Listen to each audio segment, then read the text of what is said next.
인생을 살다 보면 정말 중요한 순간이 있습니다. 이때까지의 모든 노력이 하루에 결정되는 그런 날, 모든 상황이 도와줘도 부족한 날이죠. 앞으로의 인생이 바뀔 만큼 중요한 날, 저에게 시련이 찾아왔습니다. 2022년 11월, 2년 동안 취업 준비를 하며 정말 간절히 바라던 대기업 면접을 앞두고 있었습니다. 그날 저는 부산에서 서울로 향하는 KTX에 올랐습니다. 면접날 일주일 전, 저는 면접 시작 40분 전에 미리 면접장 주변에 도착해 있으려고 기차 시간을 예매하려 했습니다. 그런데 두 개의 기차 시간이 있었어요. 딱 10분 차이. 잠깐 고민했습니다. 둘 중에 어떤 걸 타야 하지? 그래도 조금이라도 빨리 도착하는 게 낫지 않을까? 그렇게 저는 더 빠른 시간을 선택해 예매했습니다. 면접 전날이었습니다. 그때 알림이 하나 떴어요. 무궁화호 탈선 사고 발생. 그걸 보는 순간 갑자기 걱정이 됐어요.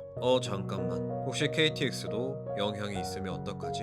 불안이 스쳐갔지만 저 자신을 달랬습니다. 그래도 설마 내일 KTX까지 문제가 있겠어? 괜찮을 거야 아마도. 그리고 면접 당일 부산역에서 기차 현황판을 보는 순간 심장이 덜컥 내려앉았습니다. 제가 고민했던 두 기차 시간 중 한 기차는 운행 중지. 하지만 제가 선택했던 기차만 정상 운행이었습니다. 그 순간 생각했습니다. 와, 내가 10분 늦는 기차를 골랐다면 아무것도 못하고 기회를 날렸겠구나. 그땐 정말 진짜 다행이다 이런 마음뿐이었습니다. 하지만 그건 아직 시련의 시작에 불과했습니다. 울산, 경주, 동대구, 대전. 기차는 모든 역을 제 시간에 통과했습니다. 문제없이 도착하겠다. 그렇게 마음을 가라앉히고 있었는데 광명역에 들어서며 방송이 들렸습니다. 승객 여러분, 안내 말씀드립니다. 어제 발생한 탈선 사고 영향으로 열차가 약 20분간 정차합니다. 20분 정차는 괜찮았습니다. 충분히 여유가 있었으니까요. 20분 후 기차는 다시 출발했습니다. 그런데 출발한 지 10분도 되지 않아 기차는 다시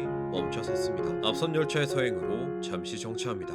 이번엔 정확한 시간이 없었습니다. 그리고 그때부터 저는 시간을 세기 시작했습니다. 여기서 20분이 지나면 정말 지각이 없기 때문입니다. 1분, 5분, 10분 제발 움직여라. 하지만 15분이 지나도 20분이 지나도 열차는 움직이지 않았습니다. 이제 진짜 지각이구나. 손바닥엔 식은땀이 맺혔습니다. 저는 떨리는 손으로 인사팀에 전화를 걸었습니다. 안녕하세요. 지 혼자 땡땡땡입니다. 오늘 12시 30분에 면접이 있어서 지금 부산에서 기차를 타고 올라가는 중인데요. 전일 무궁화호 탈선 영향으로 지금 광명역 주변 선로위에서 열차가 정차된 상황입니다. 조금 있으면 출발할 것 같아서 한 10분에서 20분 정도 지각할 것 같습니다. 전화기 너머 목소리는 생각보다 따뜻했습니다. 그러시군요. 10분에서 20분 정도요? 네, 알겠습니다. 조심해서 오세요. 그 말이 조금 안정은 됐지만 현실은 그대로였습니다. 20분을 넘어 시간은 계속 흘러갔고 열차는 움직이지 않았습니다. 저는 할 수 있는 게 없었기에 그저 20분 간격으로 계속 인사팀에 상황을 알릴 수밖에 없었습니다. 네, 아직입니다. 아직 움직이지 않았습니다. 최대한 빨리 가보겠습니다. 전화를 잡은 손은 점점 더 떨렸습니다. 주변 승객들도 제 전화를 다 듣고 있었을 겁니다. 아마 마음속으로 이렇게 생각했겠죠. 저 친구 오늘 어떡하냐. 기차는 결국 그 자리에서 2시간 10분 동안 정지해 있었습니다. 그 후로도 몇 번을 정차했다 출발했죠. 2년의 취업 준비 기간 중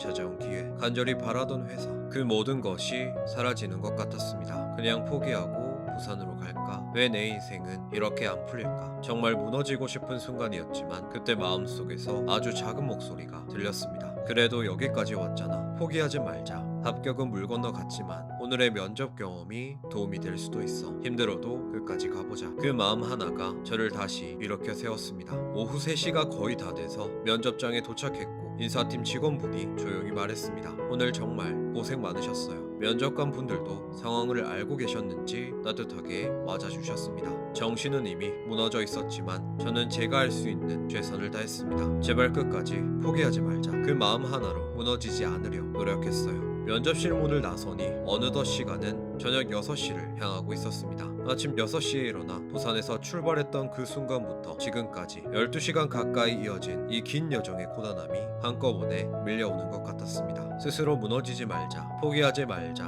말하며 얼마나 정신없이 달려왔는지 잠시 멍하니 주변 벤치에 앉아 호흡을 가다듬었습니다. 갑자기 마음이 울컥했습니다. 그냥 입에서 저절로 이런 말이 나왔죠. 오늘 하루 참 고생했다. 정말 잘했다.